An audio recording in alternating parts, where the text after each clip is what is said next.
Nat, Moy, Iya. lo kalau gue suruh ke kuburan malam-malam sendirian berani nggak? Enggak lah, Duh, gue takut banget lagi. Kalau rame-rame, berani. Gue tetap takut. lo tetap takut. Iya. Lo Nat, lo kalau rame-rame ke kuburan berani. Berani. Kalau gue suruh siul di tengah kuburan, lo berani nggak? Enggak. Lo tau mitosnya ya? Enggak tahu tapi. Sebenarnya ada mitos Gimana? tentang lo tuh nggak boleh siul ketika lo lagi di kuburan. Kenapa emang? Nah, ini gue ceritain ya. Oke. Jadi kejadiannya tuh sekitar tahun 2003-2004 di daerah Boyolali. Ada satu kepercayaan di masyarakat itu, khususnya di Jawa ya, di masyarakat Jawa. Kalau seseorang yang meninggalnya di malam Jumat Kliwon atau di hari Jumat Kliwon itu, jenazahnya tuh harus ditungguin selama paling cepat 7 hari 7 malam.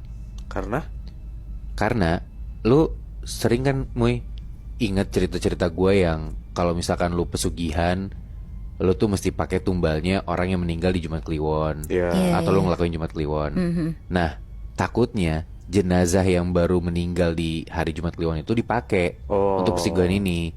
Kayak ada pencurian-pencurian mayat atau kain kafan atau apapun itu. Makanya mayatnya ini atau jenazahnya ini yang baru dikubur harus ditungguin gitulah. Iya, iya, iya. Nah, biasanya di kampung di Boyolali ini kegiatan nungguin jenazah ini atau nungguin kuburan ini tuh diserahin ke pemuda-pemuda yang ada di kampung itu. Jadi keluarga yang salah satu anggota keluarganya baru meninggal ngehubungin kayak anak karang taruna gitulah buat bantu jagain. Oke. Terus kayak mereka dikasih sesuatu, kayak dikasih makan atau dikasih upah atau apalah segala macam. Iya. Nah, ini kejadiannya di tahun 2003-2004an itu ada satu cowok, kita sebut aja namanya Basri ya. Basri ini tuh orang yang cukup dituakan lah di Karang Taruna daerah situ. Kayak ya agak-agak ketua Karang Taruna lah. Nah, Basri ini disuruh buat bantuin sama satu keluarga yang kebetulan yang meninggal itu adalah istri si bapak ini. Jadi ada seorang bapak-bapak udah cukup tua. Nah, anaknya mapan, jadi perantauan gitu. Jadi kayak dia tinggal cuma sama istrinya, dan ketika istrinya meninggal di Jumat Kliwon ini, dia minta tolong buat Basri jagain kuburannya. Iya. Dan coba minta buat cariin siapa yang kira-kira bisa nemenin dia juga buat bermalam di samping makam ibunya ini. Nah, akhirnya Basri nemu tuh dan di shift gitu sama dia. Jadi kekumpul sekitar 10 orangan termasuk Basri. Dan di malam pertama mulai tuh mereka jagain. Nah, cuman ngejagainnya emang harus shift genap gitu loh, Nat, Muy. Nggak 10-10 orangnya, tapi berenam. Biar.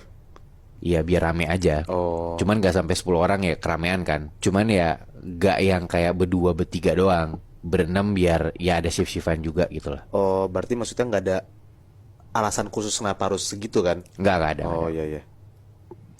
Dan jaga ini juga malam doang selama 7 harian itu. Karena mungkin kalau misalkan siang-siang lebih kecil kemungkinan ada dibongkar-bongkar gitu kali ya kuburannya.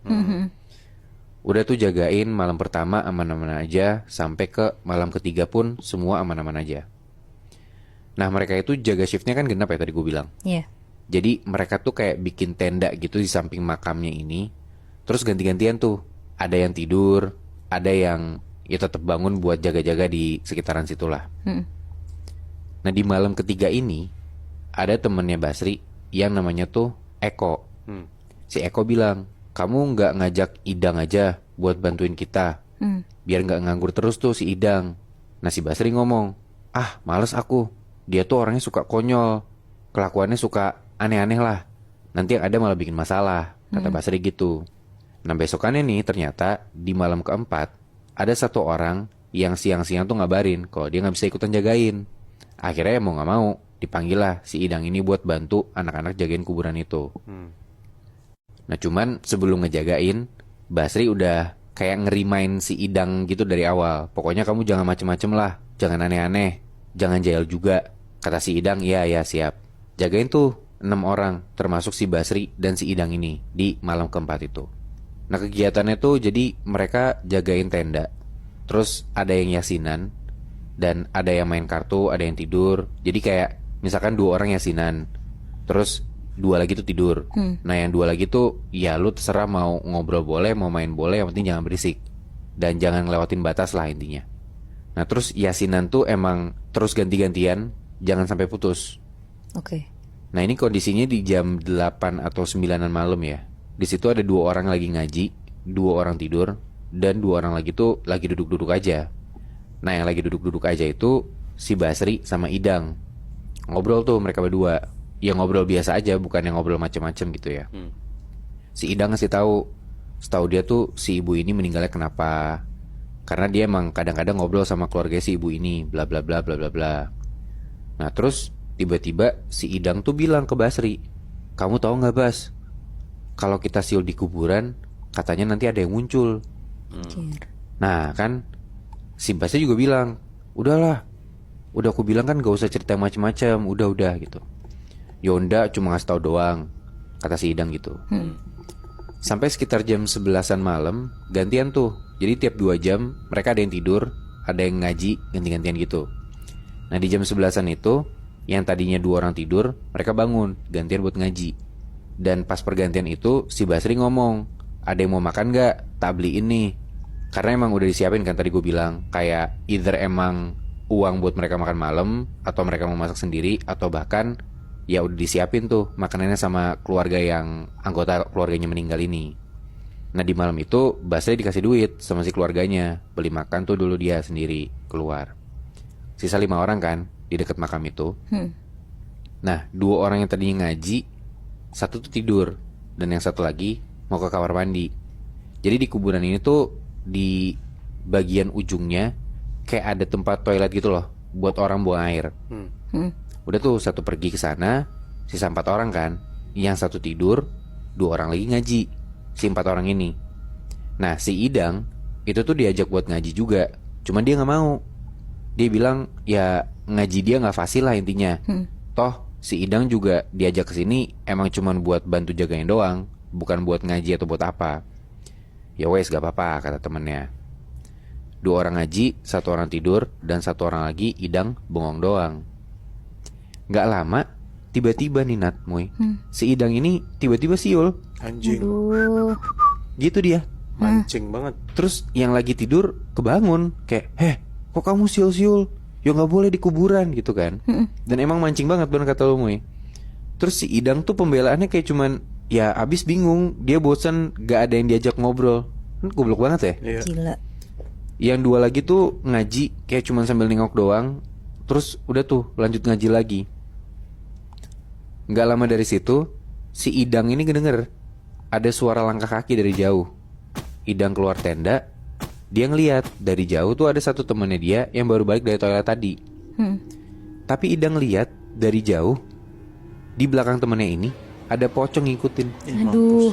Teriak dong dia, ada pocong, itu ada pocong. Si temennya yang dari toilet tadi nengok ke belakang, gak ada apa-apa. Jadi kayak cuman Idang doang nih yang lihat. Terus tiba-tiba si Idang ini ngerasa dia tuh kayak ditimpukin gitu sama benda kecil, kena kepalanya dia. Dia lihat tuh si benda ini jatuh ke tanah. Dan dia ngeliat itu tuh kayak buah mangga kecil gitu loh. Dicari-cari nih sama dia ke area belakangnya dia. Jadi di deket tenda mereka tuh kayak ada pohon gede gitu. Dan ternyata di belakangnya si Idang, si pohon ini, itu di atas pohonnya ada kuntilanak duduk sambil gendong bayi. Mampus. Anjir. Teriak kan dia. Tapi tiba-tiba dari jauh dia ngelihat Basri itu datang. Udah agak tenangan tuh dia. Terus ini keadaannya teman-temannya dia yang lain tuh kebingungan. Si Idang tuh kenapa? Dan mereka semua lagi dalam tenda. Jadi kayak cuman Idang doang nih yang di luar tenda. Basri datang ngedeket ke arah Idang.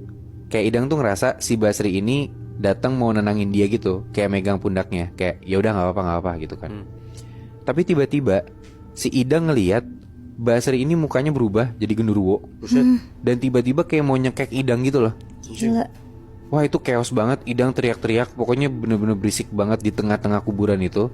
Dan temennya Idang yang 1 keluar dari tenda, nanyain dong Idang nih kenapa.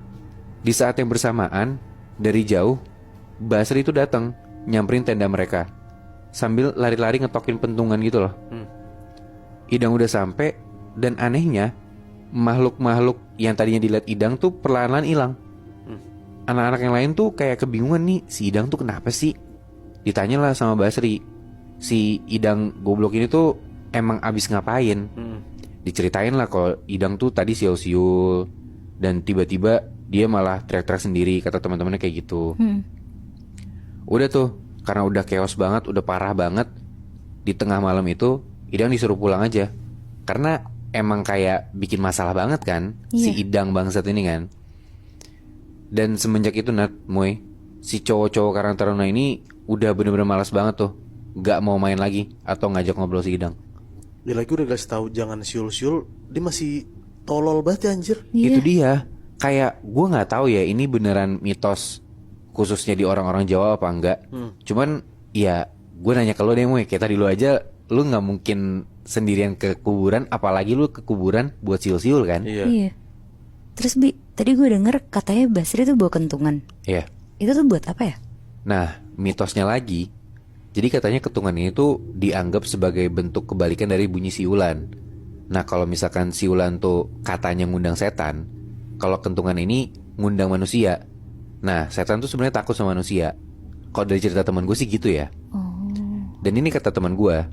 Cuman ya bisa jadi karena emang alat komunikasi tradisional kan kentungan ya.